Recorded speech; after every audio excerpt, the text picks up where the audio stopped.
Year ఉన్నప్పటి నుంచి ఇప్పటి వరకు ఎవ్రీడే 1 or 2 లడ్డూస్ మినిమం తినేలా మేము చూసుకుంటాము. సో నేను అవి ఎలా చేస్తాను అనేది మీకు ఒకసారి చూపిస్తాను, ఏమేమి ఇంగ్రీడియంట్స్ కావాలన్నది. బేసిక్గా అయితే నేను ఎవ్రీ టైము అన్ని 100 grams తీసుకుంటాను. సన్ఫ్లవర్ సీడ్స్, పంప్కిన్ సీడ్స్, పల్లీలు, కాజు, బాదం, వాల్నట్స్, నువ్వులు, పిస్తా and water melon seeds miss అయ్యాయి ఈరోజు, ఇంట్లో రెడీగా అవైలబుల్ లేకుండే. బేసిక్గా అయితే నువ్వులు అన్ని 100 grams తీసుకుంటున్నాను అనుకో, నువ్వులు మాత్రం ఎక్కువ తీసుకుంటాను.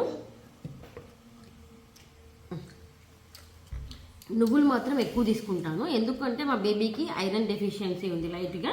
సో అది కవర్ చేయడం కోసం నేను అన్ని 100 grams తీసుకుంటే నువ్వులు మాత్రం 300 grams తీసుకుంటాను. సేమ్ పల్లీలు కూడా అంతే, పల్లీల్లో అన్నిటికన్నా హై ప్రోటీన్ ఉంటుంది యాక్చువల్గా. సో అందుకని ఇవి కూడా 300 grams తీసుకుంటాను. ఇవన్నీ ఇండివిజువల్గా ఒక్కొక్కటి విడివిడిగా మంచిగా రోస్ట్ చేసుకుంటాను. ఒక్కొక్కటి విడివిడిగా చేసుకుంటూ అన్ని రోస్ట్ చేసి పక్కకు పెట్టుకున్న తర్వాత వాటిని పౌడర్ చేస్తాను. ఓకే, వీటన్నిటిని నేను రోస్ట్ చేసి పౌడర్ చేసి పెట్టుకున్న తర్వాత నేను ఏం చేస్తానంటే, పౌడర్ ఎక్కువ అవుతుంది కాబట్టి లడ్డూలు ఒకటేసారి అంత పౌడర్తో చేస్తే టేస్టీగా ఉండాలి, డ్రై అయిపోతాయి కాబట్టి ఒక హాఫ్ పౌడర్ తీసుకొని లడ్డూలు చేసుకుంటాను. రిమైనింగ్ హాఫ్ పౌడర్ ఫ్రిడ్జ్లో పెట్టుకుంటాను. సో మళ్ళీ ఈ లడ్డూలు అయిపోయిన తర్వాత ఫ్రిడ్జ్లో ఉన్న పౌడర్ తీసేసి లడ్డూలు చేసుకుంటాను అనమాట.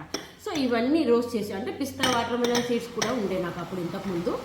వీటి ప్లేస్లో రోస్ట్ చేసిన పౌడర్ ఇది, అంటే అన్ని రోస్ట్ చేసిన పౌడర్ ఇది. లాస్ట్ టైం నేను ఎక్కువ క్వాంటిటీ చేశాను, సో హాఫ్ క్వాంటిటీ ఫ్రిడ్జ్లో పెట్టాను. సో ఇది అన్ని ఇండివిజువల్గా రోస్ట్ చేసి రోస్ట్ చేసి పౌడర్ చేసింది.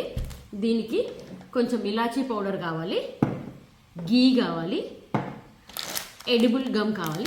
ఎడిబుల్ గమ్ అనేది చాలా మంచిది హెల్త్కి, అందుకని ఎడిబుల్ గమ్ తీసుకున్నాను నేను. అండ్ బెల్లం, లేదా మీరు బెల్లం వద్దు అనుకుంటే డేట్స్ తీసుకొని డేట్స్ని క్రష్ చేసి పేస్ట్ చేసి పౌడర్లో వేసి లడ్డూలు చేసుకోవచ్చు, అది ఇంకా హెల్దీ. బట్ మా బేబీ తింటుందో లేదో అనే డౌట్తో ఎప్పుడు చేయట్లేదు. ఒకరోజు నేను డేట్స్తో కూడా ట్రై చేసి చూస్తాను, తింటుంది అంటే ఇంకా నేను ఎప్పుడు డేట్స్ తోటి చేస్తాను. ప్రజెంట్ అయితే బెల్లంతో చేస్తున్నాను. ఈ ఎడిబుల్ గమ్ కూడా దంచి చాలా చిన్న పీసెస్ చేసుకొని గీలో ఫ్రై చేయాలి. ఈ పెద్దగా ఉన్నాయి అనుకోండి ఇట్లా పఫ్ లాగా రావు. సో ఏంటంటే ఇసుక తిన్నట్టే ఉంటుంది. మనకు బై మిస్టేక్లో లడ్డూలలో ఇసుక యాడ్ అయితే ఏ ఫీల్ వస్తుందో ఆ ఫీల్ వస్తుంది. సో అందుకని మనం ఏంటంటే దీన్ని చాలా చిన్నగా క్రష్ చేసి, అంటే రోట్లో వేసి చిన్న పీసెస్ లాగా చేసి అప్పుడు గీలో ఫ్రై చేయాలి. గీలో ఫ్రై చేసి ఇట్లా పాప్కార్న్ లాగా పేలుతాయి. సో అప్పుడు దాన్ని పౌడర్ చేసి ఇందులో కలుపుకోవాలి. సో మేక్ షూర్ ఇది మంచిగా గీ ఎనఫ్ ఉండి మంచిగా పాపేలాగా చూసుకోండి, లేదంటే లడ్డూలలో ఇసుక తిన్న ఫీలింగ్ వస్తుంది. ఓకే, ప్రాసెస్ చూపిస్తాను. గీ వేసి గీ వేడవ్వాలి. గీ వేడైన తర్వాత ఎడిబుల్ గమ్ని ఇలా మొత్తం క్రష్ చేసుకున్నాను నేను. పెద్దగా ఉండదు, చిన్న చిన్న పీసెస్ ఉండాలి. ఇలా క్రష్ చేసుకున్న దాన్ని గీ వేడైన తర్వాత అందులో వేయాలి. గీ కంప్లీట్గా వేడైన తర్వాత దీన్ని వేసుకోవాలి.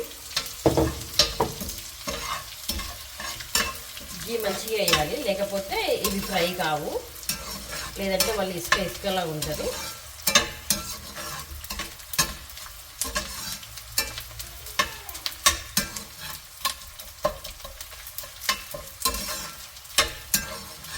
ఇట్లా పేలాల్లాగా వస్తూ ఉంటాయి.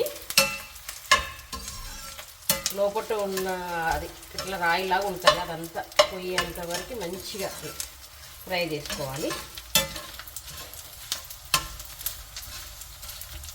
ఇదైతే ఫ్రై అయిపోయిందండి. నాకు ఈ క్వాంటిటీకి ఒక 3 minutes 4 minutes దాకా పట్టింది. అది ప్రాపర్గా అవ్వాలి, లేదంటే అసలు ఇసుక తిన్నట్టే ఉంటుంది, గుర్తుపెట్టుకోండి. దీన్ని ఒక దాంట్లో షిఫ్ట్ చేసి ఇవి ఇలా మొత్తం పాప్కార్న్ లాగా రావాలి. ఇలా అంటే క్రష్ చేస్తే వెళ్ళిపోవాలి, మీకు ఏమి లోపల సాలిడ్గా తగలొద్దు. సాలిడ్గా తగిలింది అంటే అది అవ్వలేదు అని. ఇంకా అదే బౌల్లో నా దగ్గర ఉన్న పౌడర్ 900 గ్రామ్స్ ఉంది. సో అందుకని నేను 600 గ్రామ్స్ బెల్లం తీసుకున్నాను. మీరు కేజీ పౌడర్కి 3/4 కేజీ నుంచి కేజీ వరకు తీసుకోవచ్చు, డిపెండ్స్ అపాన్ మీ టేస్ట్. నేనైతే కొంచెం తక్కువ వేయడానికే ట్రై చేస్తాను, బెల్లం షుగర్ ఎందుకులే అని. సో నేను 900కి 600 గ్రామ్స్ బెల్లం వేసాను. ఈ బెల్లాన్ని లైట్ పాకం కాకుండా ముదురు పాకం కాకుండా చూసుకోవాలి. లైట్ పాకం అయితే లడ్డూలు ఎక్కువ రోజులు స్టోర్ ఉండవు, బూజు వచ్చేస్తాయి. ముదురు పాకం అయితేనేమో లడ్డూలు చాలా హార్డ్ అవుతాయి. సో అట్లా లైట్ కాకుండా ముదురు కాకుండా కొంచెం మీడియం ఉండేలా చూసుకొని ఇవి ఫ్రై అయ్యేటప్పుడు దీంట్లో కొంచెం మంచిగా గీ వేసుకోండి. పిల్లలకి గీ మంచిదే కాబట్టి. మా బేబీ వేరే రకంగా గీ తీసుకోదు, అందుకని ఇలాంటి వాటిల్లో ఇలా వేస్తాను నేను కొంచెం ఎక్కువనే. సో దీన్ని పాకం వచ్చిందాక చేసుకోవాలి. పాకం అయితే రెడీ అయిపోయింది. ఇలా టెస్ట్ చేసుకోవాలి. ఇందులో వేసుకుంటే ఇలా ఉండలాగా అవుతూ ఉండాలి, మరీ గట్టిగా కూడా కావద్దు, జస్ట్ ఇలా ఓకే. దీంట్లో కొంచెం ఇలాచీ పౌడర్ 1 స్పూను,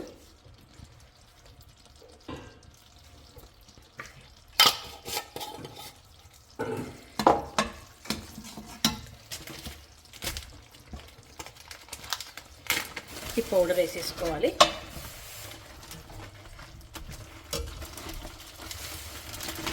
ఇది ఐరన్ది ప్యాన్, సో నేను బంద్ చేసేస్తున్నాను, ఇంకా వేడి సరిపోతుంది.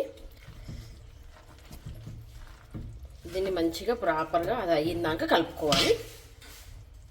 ఈ ఎడిబుల్ గమ్ముని కొంచెం పెద్దగా ఉన్నాయి కదా, సో దాన్ని కొంచెం ఇట్లా చిన్నగా చేస్తున్నాను దాంట్లో కలిసిపోవడానికి. లేదా పైకి ఉంటే కొంతమంది పిల్లలు తీసి పడేస్తారు పెద్దగా కనిపిస్తూ ఉంటే. సో అందుకని కొంచెం నేను చిన్న పీసెస్ లాగా ఇలా క్రష్ చేస్తున్నాను. దీన్ని తీసుకెళ్ళి ఈ పిండిలో వేయాలి.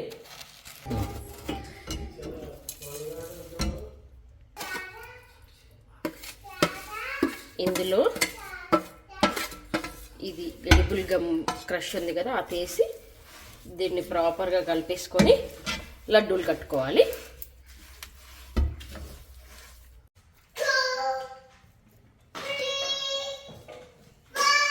అయిపోయినాయండి. ఇవి చిన్నపిల్లలకు కానీ పెద్దవాళ్ళకి కానీ చాలా హెల్దీ. మనం అంటే ఏదో ఒకటి తింటుంటాం కానీ బేబీస్ ఎక్కువ తినరు కాబట్టి మెయిన్గా వాళ్ళ కోసం చేస్తూ ఉంటాను, మా బేబీ కోసము. సో ఎవ్రీడే 1 to 2 తినేలా చూసుకుంటాను. అవి ఎక్కువ తింటే ఎక్కువ కూడా ఇవ్వచ్చు, కానీ వాళ్ళు పెద్ద లైక్ చేయరు కదా, అందుకని 1 or 2 ఇచ్చేలా చూసుకుంటాను. వేడిగా జ్యూసీగా ఉన్నాయి. ఇవి కొంచెం వేడిగా ఉన్నప్పుడే లడ్డూలు చేసుకోవాలి, చల్లగా అయిపోతే లడ్డు పిసుకదు చేతిలో. మీ వీడియో కనుక మీకు నచ్చినట్లయితే please like, share and subscribe to my YouTube channel Telugu family at Australia. చేసి ఆల్ అని పెట్టుకోండి. Thank you so much. Manu, laddu నచ్చినాయా నాన్న? ఎవరు చేసారు? అమ్మ చేసిందా? థ్యాంక్ యూ చెప్పినా మరి అమ్మకి చెప్పలే? ఈ లడ్డూలన్నీ ఎవరికి? మనుగా? అమ్మ తినొచ్చా? ఎందుకు తినకూడదు? నువ్వే తింటావా? నీకు అమ్మకి ఓకేనా? నాన్నకి లేవంట.